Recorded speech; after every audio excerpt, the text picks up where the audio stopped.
Hi అండి, ఎలా ఉన్నారు? అందరూ బాగున్నారా? ఈరోజు ఈ వీడియోలో ఈ మధ్య యూట్యూబ్లో బాగా ట్రెండ్ అవుతున్న గీ మాయిశ్చరైజర్ని చూపిద్దాం అనుకుంటున్నా. నేను ఎప్పుడూ ట్రై చేయలేదు, ఫస్ట్ టైం ట్రై చేస్తున్నా. ఎలా వస్తుందో చూద్దాం. దీనికోసం అయితే ఫస్ట్ నేను గీని వేడి చేసి కొంచెం కూల్ అయ్యేంత వరకు పక్కకు పెట్టుకున్నా. అయితే మనకి ఒక రాగి ప్లేట్, రాగి చెంబు కావాలి. అయితే ఆ రెండు నా దగ్గర లేవని చెప్పి steel plate, steel glass use చేస్తున్నా. అయితే మనం పక్కన పెట్టుకున్న గీ కొంచెం కూల్ అయ్యాక దాన్ని తీసుకొని దాంట్లోకి కొంచెం వాటర్ యాడ్ చేసుకొని ఇలా రబ్ చేస్తూ ఉండాలి. ఒక 100 టైమ్స్ చేయాలన్నమాట. ఇలా వాటర్ యాడ్ చేసుకుంటూ చేస్తూ ఉండాలి.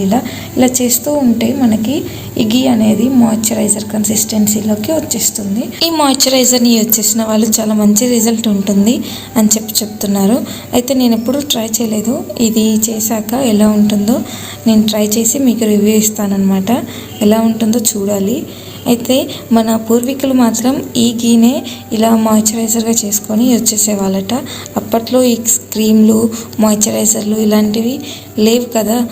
సో వాళ్ళ ఇంట్లో ఉన్న నెయ్యినే ఇలా మాయిశ్చరైజర్గా చేసుకొని ఒక క్రీమీ టెక్స్చర్ వచ్చేంత వరకు ఇలా రబ్ చేస్తూ ఉండి ఇలా ఒక మాయిశ్చరైజర్ని రెడీ చేసుకొని దీన్నే వాడేవారట.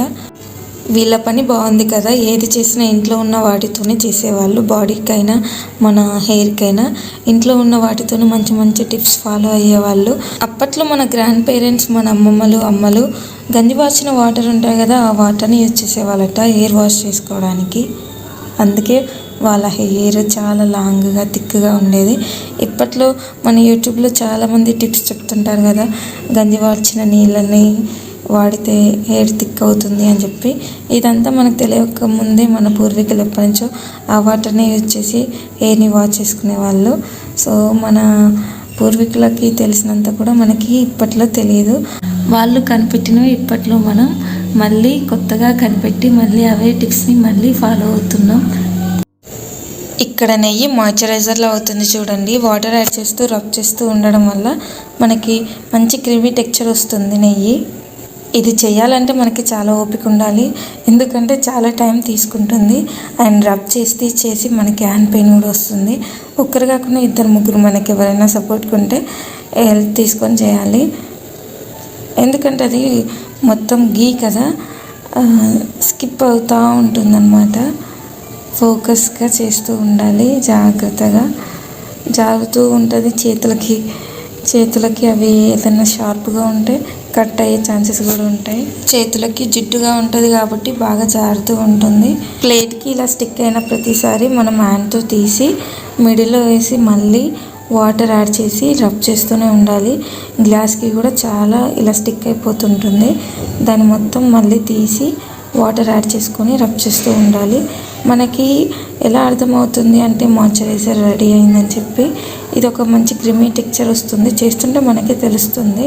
మనం యాడ్ చేసిన వాటర్ అనేవి నెయ్యిలోకి ఇన్బిల్ట్ అయిపోతుంది. గీ అయితే మంచి క్రీమీ టెక్స్చర్ వచ్చేస్తుంది. అయితే మనం ఇది యూజ్ చేయడం వల్ల చాలా బెనిఫిట్సే ఉంటాయి. ఎందుకంటే బయట వాడేవి చాలా కెమికల్స్ యూజ్ చేసి చేస్తారు. అండ్ అలాగే మనకి ఈ మధ్య క్యాన్సర్స్ కూడా రావడం చూస్తున్నాం. స్కిన్ క్యాన్సర్స్ ఎక్కువ అవుతున్నాయి. అండ్ బయట మనం యూజ్ చేసే మాయిశ్చరైజర్స్కి ఎక్కువ కాస్టే ఉంటుంది. ఇదేం చక్కగా ఇంట్లో మనం మీగడ తీసి నెయ్యి చేసుకొని నెయ్యితో ఇలా మాయిశ్చరైజర్ని చేసుకోవచ్చు. మళ్ళీ కెమికల్ ఫ్రీ కూడా ఇది. అదే బయట దొరికే మాయిశ్చరైజర్ అయితే ఎంతవరకు కెమికల్ ఫ్రీ అని అయితే మనం చెప్పలేము. ఎందుకంటే బయట మంచి స్మెల్ రావడానికి అండ్ ఇంకా ఎక్కువ రోజులు స్టోర్ అయ్యి ఉండడానికి కెమికల్స్ అయితే యాడ్ చేస్తారు. సో మనం అది అప్లై చేసినప్పుడు మన స్కిన్ నుంచి లోపలికి మన బాడీలోకి అయితే వెళ్తుంది. ఎందుకంటే మన స్కిన్ అనేది మన బాడీకి ఒక సెకండ్ మౌత్ లాగా కొంచెమైనా మన బాడీలోకి అయితే వెళ్తుందనమాట మాయిశ్చరైజర్. అదే మనం ఇంట్లో చేసిన ఈ మాయిశ్చరైజర్ని స్కిన్ పైన అప్లై చేస్తే మనం ఎలాగో వంటల్లో యూజ్ చేస్తాం గీని. అండ్ మనం తినే ఫుడ్లో కూడా మనం గీని నార్మల్గా తింటుంటాం కాబట్టి పెద్దగా ఏం ప్రాబ్లం ఉండదు. కాకుంటే దీన్ని యూజ్ చేయడం వల్ల మనకి కొంచెం పాల వాసన వస్తుందన్నమాట. పాల వాసనని వచ్చినా ఏం కాదు అనుకుంటే దీన్ని యూజ్ చేయొచ్చు. ఒకవేళ పాల వాసన రాకుండా ఉండాలి అంటే మనం యాడ్ చేసిన వాటర్ ఉంటాయి కదా, ఆ వాటర్లో మల్లెపూలు ఉంటాయి కదా, మల్లెపూలని యాడ్ చేసుకొని కొద్దిసేపు మరిగించి ఆ వాటర్ని యాడ్ చేస్తూ ఇలా మాయిశ్చరైజర్ని రెడీ చేసుకుంటే పాల వాసన కూడా పెద్దగా రాదనమాట. ఈ మాయిశ్చరైజర్ని డే టైంలో కాకుండా నైట్ టైంలో యూజ్ చేస్తే మంచిది. ఎందుకంటే మనం నైట్ టైం అప్లై చేసుకొని పడుకొని మార్నింగ్ క్లీన్ చేసుకుంటే సరిపోతుంది. అదే డే టైంలో దీన్ని యూజ్ చేస్తే మనం బయటికి వెళ్ళినప్పుడు డస్ట్ అంతా స్కిన్కి స్టిక్ అయిపోతుంది అనమాట. అందుకనే నైట్ టైం యూజ్ చేస్తే బెటర్. ఇక్కడ మన మాయిశ్చరైజర్ ఎండుకు వచ్చేసింది. ఫైనల్గా అయితే చేయడం మాయిశ్చరైజర్ 100 టైమ్స్ వాష్ చేయడం అయితే అయిపోయింది. ఇప్పుడు దీన్ని మనం ఒక బౌల్లోకి తీసుకుందాం. లాస్ట్లో మనకి కొన్ని వాటర్ అనేవి అలాగే ఉండిపోతాయి. ఆ వాటర్ని మనం రిమూవ్ చేసుకోవాలి. నేను దాదాపు 1/2 కప్కి పైనే వాటర్ యాడ్ చేశాను. ఈ గీకి మాయిశ్చరైజర్ని చేయడానికి దాదాపు 1/2 కప్పు పైనే వాటర్ యాడ్ చేశాను. కానీ కొన్ని వాటర్ మాత్రమే మిగిలిపోయాయి. ఆ వాటర్ని మనం రిమూవ్ చేసుకోవాలి. ఫైనల్గా ఇలా రెడీ అయిన మాయిశ్చరైజర్ని ఒక బౌల్లోకి తీసుకొని యూజ్ చేయడమే. కాకుంటే ఇది మనకి ఎక్కువ రోజులు స్టోర్ అయి ఉండదు. ఒక 1 వీక్ ఆర్ 2 వీక్స్ ఉంటుంది. అందుకే చేసినప్పుడల్లా కొంచెం కొంచెం అమౌంట్లోనే చేసుకోవాలి. ఇది ఫ్రిడ్జ్లో పెడితే ఎక్కువ రోజులు స్టోర్ ఉంటుంది. 1 మంత్ వరకైనా ఉంటుంది. బయట పెడితే మనం వాటర్ యాడ్ చేసాం కాబట్టి తొందరగా ప్రాబ్లం అవుతుందన్నమాట. తొందరగా ఖరాబ్ అవుతుంది. సో మనం బయట కంటే ఫ్రిడ్జ్లో పెడితే ఎక్కువ రోజులు స్టోర్ అయి ఉంటుంది.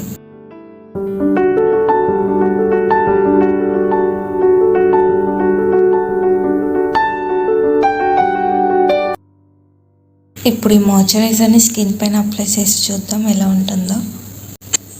నాది డ్రై స్కిన్. ఇప్పుడు అప్లై చేసి చూద్దాం. మనం కొంచెం తీసుకున్నా ఎక్కువ స్ప్రెడ్ అవుతుందన్నమాట. కొంచెమైనా సరిపోతుంది.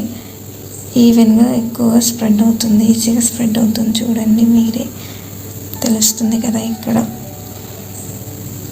మామూలుగా మనం యూజ్ చేసే మాయిశ్చరైజర్ ఎలా ఉంటుందో దీన్ని యూజ్ చేసిన సేమ్ అలాగే ఉంది.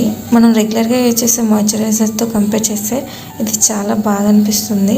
మీరు కూడా ట్రై చేసి చూడండి ఒకసారి. థ్యాంక్ యూ అండి. Thank you for watching this video.